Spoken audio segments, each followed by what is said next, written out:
বলতে চাই, আমরা 18 সালের ইলেকশন দেখেছি। 18 সালের ইলেকশনে বিএনপির কি পরিস্থিতি হয়েছিল। আপনারা মাঠে নামতে পারেন নাই,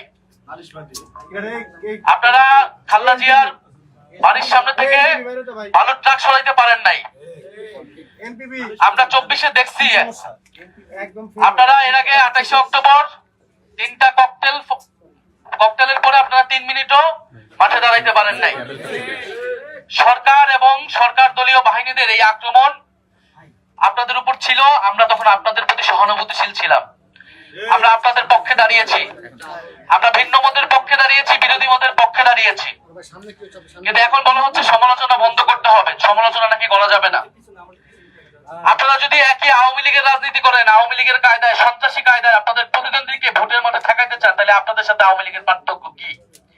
আপনাদের সাথে কার্যত আওয়ামী লীগের পার্থক্য, সেই পার্থক্য ধীরে ধীরে আসলে সেই পার্থক্য উঠে যাচ্ছে।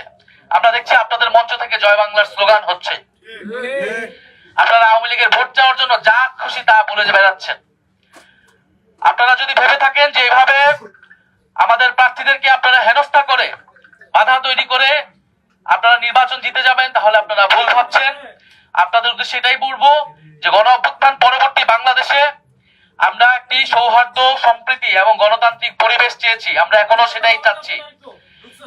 এবং এই যে ঢাকা 8 আসন, ঢাকা 18 আসন এবং সারা দেশে আমাদের মহিলা এবং আমাদের বোনদের উপরে যে আক্রমণ হচ্ছে, সেই আক্রমণ যদি অব্যাহত থাকে তাহলে এর পরিণতি ভালো হবে না এবং এর পরিণতি বিএনপিকেই নিতে হবে।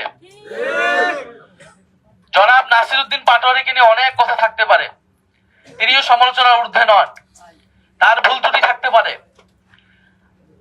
আপনারা তাকে বেয়াদব বলতেছেন, আপনারা তাকে আরো 10টা কথা বলেন। রাজনীতি মানে, নির্বাচন মানে কথার লড়াই। আপনি একটা কথা বলবেন, আমি একটা কথা বলবো, জনগণ ডিসাইড করবেন জনগণ কাকে ভোট দিবেন। তাহলে আপনারা জনগণকে কেন ডিসাইড করতে দিচ্ছেন না? আপনারা নিজেরাই ডিসাইড করে নিচ্ছেন কেন? আপনারা নিজেরাই কেন আক্রমণ করছেন?